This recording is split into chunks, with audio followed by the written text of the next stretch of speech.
एक डॉक्टर ने उसकी आंखों में देखकर कहा था कि वो अब अपनी पूरी जिंदगी में कभी फाइट नहीं कर पाएगा। रीढ़ की हड्डी में भयंकर चोट थी।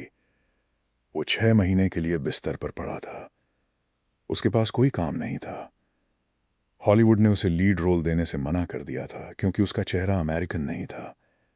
उसकी पत्नी प्रेग्नेंट थी और बैंक अकाउंट पूरी तरह खाली था। ऐसे समय में एक इंसान क्या करता है? वो भगवान से शिकायत करता है, किस्मत को रोता है या डिप्रेशन में चला जाता है। लेकिन उस 28 साल के आदमी ने बिस्तर पर पड़े पड़े एक डायरी उठाई और एक लेटर लिखा। ये लेटर किसी फिल्म डायरेक्टर को नहीं था, भगवान को नहीं था, अपनी पत्नी को नहीं था। ये लेटर उसने खुद को लिखा था। मैं ब्रूस ली, अमेरिका का सबसे ज्यादा पैसे कमाने वाला एशियन सुपरस्टार बनूंगा। इसके बदले में मैं अपनी बेस्ट परफॉर्मेंस दूंगा। 1970 से मैं दुनिया भर में नाम कमाऊंगा और 1980 के अंत तक मेरे पास पूरे $10 मिलियन होंगे। मैं अपनी शर्तों पर जीऊंगा और अंदर की खुशी हासिल करूंगा। ध्यान से सुनो, ये कोई ख्याली पुलाव नहीं था। ये एक इंसान का खुद से किया गया एक साइकोलॉजिकल कॉन्ट्रैक्ट था। और आज आप ब्रूस ली को सिर्फ इसलिए नहीं जानते क्योंकि वो बहुत तेज किक मारते थे। आप उन्हें इसलिए जानते हैं क्योंकि उन्होंने अपने शरीर से ज्यादा अपने दिमाग पर काबू पा लिया था। क्या आपको लगता है कि आप ब्रूस ली के बारे में सब जानते हैं? अगर आप सोचते हो कि ब्रूस ली सिर्फ एक मार्शल आर्टिस्ट या एक्शन हीरो थे, तो आज आपके बहुत सारे भ्रम टूटने वाले हैं। आज 8 PM हिंदी के इस एपिसोड में मैं आपको उस ब्रूस ली से मिलवाने वाला हूं जो दिन भर किताबों में डूबा रहता था, जो खुद की कमियों को एक जासूस की तरह देखता था। दोस्तों, किताब थिंक एंड ग्रो रिच में मैंने एक कमाल की बात पढ़ी। नेपोलियन हिल ने इसे डेफिनेट चीफ एम कहा है। जब आप अपने गोल को एक फिक्स नंबर के साथ लिखते हो तो आपका दिमाग उसे एक टास्क की तरह लेता है। ब्रूस ली ने सिर्फ बहुत सारा पैसा नहीं लिखा था, उसने $10 मिलियन लिखा था। रिसर्च बताती है कि जो लोग अपने गोल को बहुत ही स्पष्ट तरीके से पेपर पे लिखते हैं, उनके सफल होने के चांस 42% ज्यादा होते हैं। ब्रूस ली ने 1969 में ही इस बात को समझ लिया था। अब इसे अपनी लाइफ से रिलेट करके देखो। आप जो चाहते हो, क्या वो आपने कहीं लिखा है या बस दिमाग में एक धुंधला सा सपना है?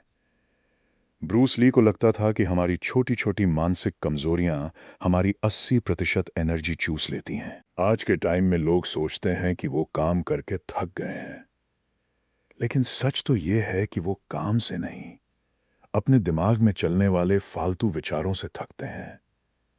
कभी सोचा है क्यों आप दिन भर कुर्सी पर बैठने के बाद भी शाम को ऐसे थक जाते हो जैसे पहाड़ तोड़ कर आए हो?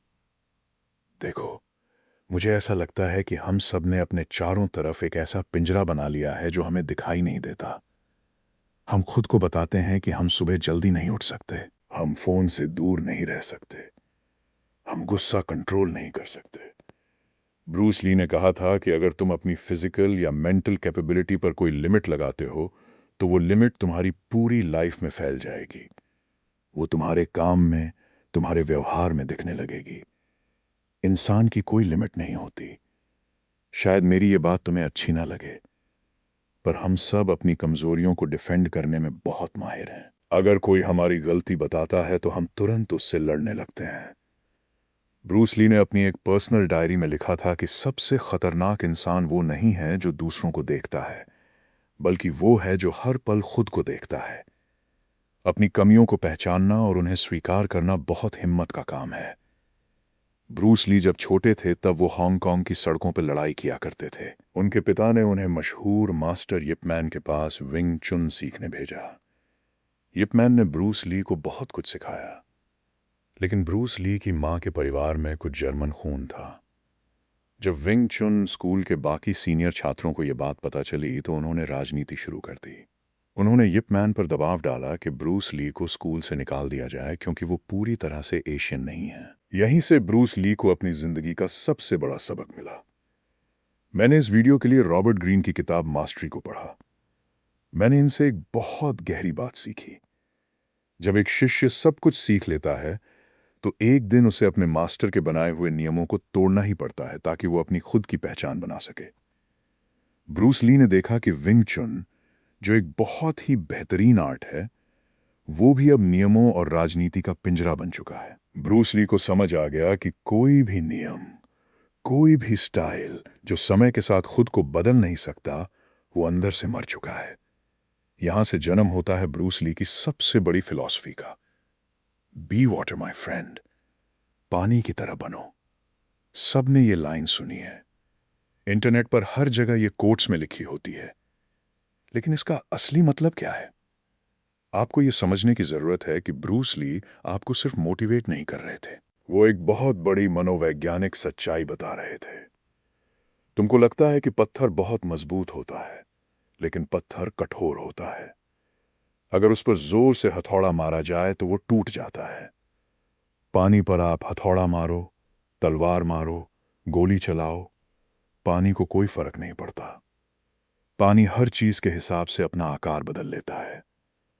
आज की डेट में मनोवैज्ञानिक इसे साइकोलॉजिकल फ्लेक्सिबिलिटी कहते हैं। जब इंसान की जिंदगी में कोई बहुत बड़ा दुख आता है, कोई बहुत बड़ा फेलियर आता है, तो इंसान अंदर से पत्थर की तरह कठोर हो जाता है।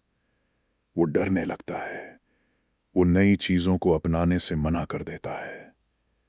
ब्रूस ली कह रहे थे कि अगर तुम पत्थर बनोगे तो जिंदगी तुम्हें तोड़ देगी, तुम्हें पानी बनना होगा।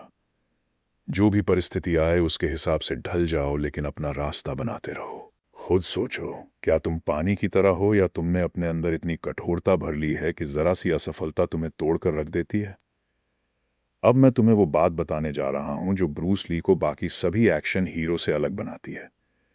ब्रूस ली सिर्फ जिम में पसीना नहीं बहाते थे, उनके घर में 2000 से ज्यादा किताबों की एक पर्सनल लाइब्रेरी थी।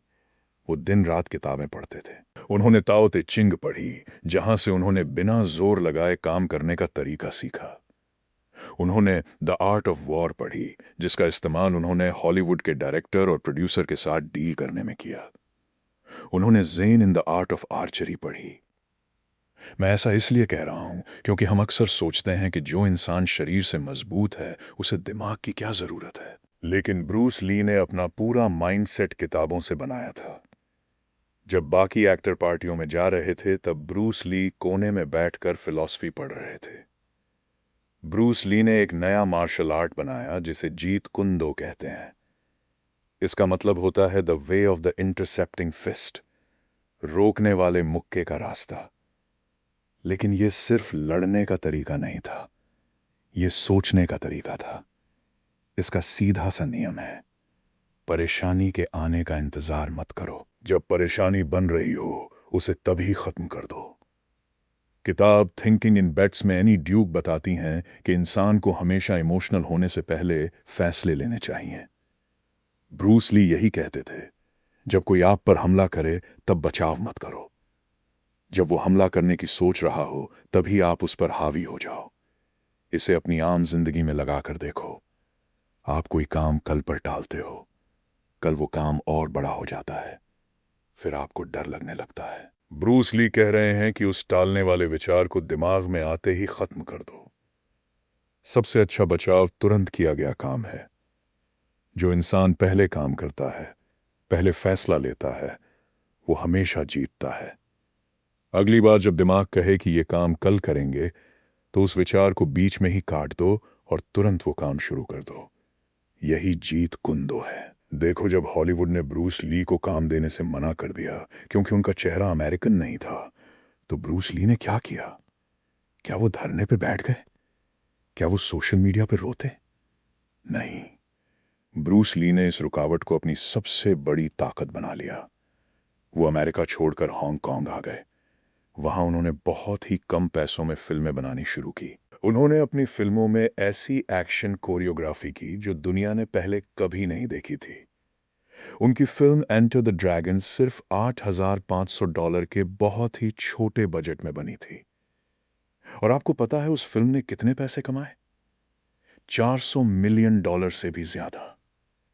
जिन लोगों ने ब्रूस ली को रिजेक्ट किया था, उन्होंने असल में ब्रूस ली को रोका नहीं, बल्कि उन्हें सही दिशा दिखा दी। हमारी जिंदगी में भी जब रास्ते बंद होते हैं तो हम रोने लगते हैं, हम शिकायत करते हैं, लेकिन सच ये है कि कई बार एक बंद दरवाज़ा ही आपको उस रास्ते पर धकेलता है जहां आपको असल में होना चाहिए।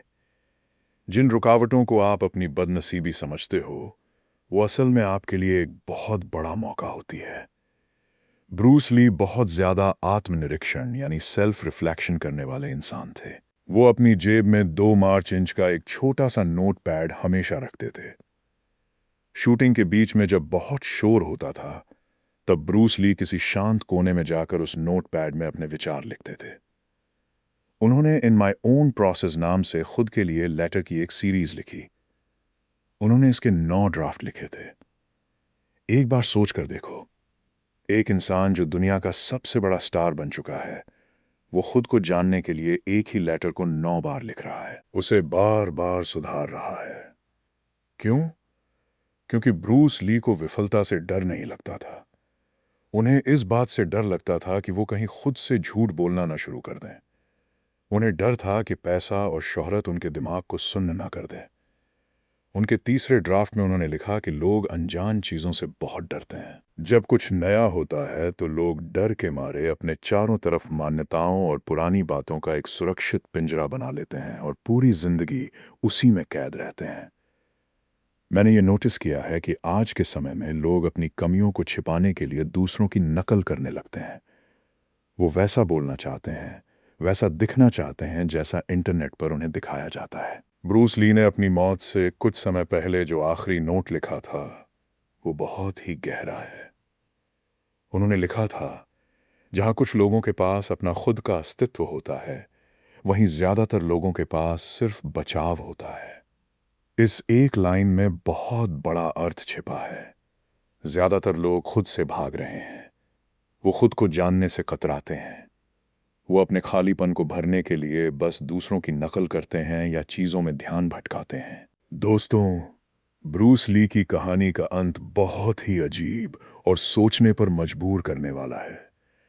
जिस फिल्म ऑन्टर द ड्रैगन के लिए उन्होंने अपनी पूरी जान लगा दी थी, जिस फिल्म ने उन्हें दुनिया का सबसे बड़ा आइकॉन बनाया, वो उस फिल्म को कभी रिलीज होते हुए नहीं देख पाए। जुलाई 1973 में फिल्म के प्रीमियर से सिर्फ 1 महीने पहले ब्रूस ली की अचानक मौत हो गई। सिर में दर्द की वजह से उन्होंने एक पेन किलर ली और वो सोने गए, जिसके बाद वो कभी नहीं उठे। ब्रेन स्वेलिंग की वजह से सिर्फ 32 साल की उम्र में उनका निधन हो गया। यहां एक बहुत बड़ा विरोधाभास है। जिस इंसान ने अपना पूरा जीवन खुद को जानने, खुद पर विजय पाने में लगा दिया, वो अपनी सबसे बड़ी बाहरी सफलता को देख ही नहीं पाया।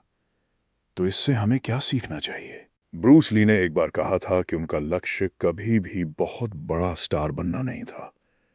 उनका लक्ष्य खुद को पूरी तरह से जानना, सेल्फ एक्चुअलाइजेशन था। मशहूर साइकेट्रिस्ट विक्टर फ्रैंकल ने अपनी किताब मैन सर्च फॉर मीनिंग में लिखा है, सफलता के पीछे मत भागो। तुम जितना इसके पीछे भागोगे, ये उतना ही तुमसे दूर जाएगी। सफलता कोई ऐसी चीज नहीं है जिसे हासिल किया जा सके। ये तो बस आपके काम और समर्पण का एक बाय प्रोडक्ट होती है। ब्रूस ली का मकसद सिर्फ स्टार बनना नहीं था। उनका मकसद खुद के बेस्ट वर्जन को दुनिया के सामने लाना था, और वो स्टारडम तो बस उनके उस अटूट फोकस का एक बाय प्रोडक्ट था। अगर आप सिर्फ आखिरी नतीजे या फल के लिए जी रहे हो, तो शायद आप जिंदगी को जी ही नहीं रहे हो, क्योंकि कल क्या होगा ये किसी को नहीं पता। अगर आपको पता हो कि आपके पास जिंदगी के सिर्फ 4 साल बचे हैं, तो क्या आप वो काम करेंगे जो आप आज कर रहे हैं? क्या आप तब भी दूसरों को खुश करने के लिए अपनी जिंदगी बर्बाद करेंगे? ब्रूस ली ने अपना काम पूरा किया, अपनी कला को दुनिया तक पहुंचाया, भले ही वो उसका फल देखने के लिए नहीं रुके। बहुत से लोग अपनी जिंदगी का मास्टरपीस कभी शुरू ही नहीं करते, क्योंकि वो सही समय का इंतजार करते हैं। याद रखो, जिंदगी में परेशानियां कभी खत्म नहीं होंगी। ब्रूस ली का मानना था कि एक आसान जिंदगी के लिए प्रार्थना मत करो, बल्कि एक मुश्किल जिंदगी को बर्दाश्त करने की ताकत के लिए प्रार्थना करो। अगर आप ब्रूस ली की तरह एक अटूट आत्मविश्वास चाहते हो, तो वो सिर्फ मोटिवेशनल वीडियो देखने से नहीं आएगा। वो आएगा रोज काम करने से, खुद की कमियों को एक्सेप्ट करने से, और पानी की तरह हर स्थिति में खुद को ढाल लेने से। दुनिया के महान लेजेंड्स ने अपनी सोच से कैसे इतिहास रचा, 8 PM हिंदी पर हम हर शाम ठीक 8 बजे यही डिकोड करते हैं। अगर आप भी आम लोगों की भीड़ से बाहर निकलना चाहते हैं तो चैनल को अभी सब्सक्राइब कर लें। और हाँ, जाने से पहले इस वीडियो का डिस्क्रिप्शन ज़रूर चेक करना। वहाँ मैंने आपके लिए एक बहुत ही ख़ास चीज़ छोड़ी है जो सच में आपकी ज़िंदगी और माइंडसेट को पूरी तरह बदल सकती है। उसे अभी जाकर चेक करो। मिलते हैं कल शाम ठीक 8 बजे एक नए लेजेंड की कहानी के साथ। बहुत बहुत धन्यवाद।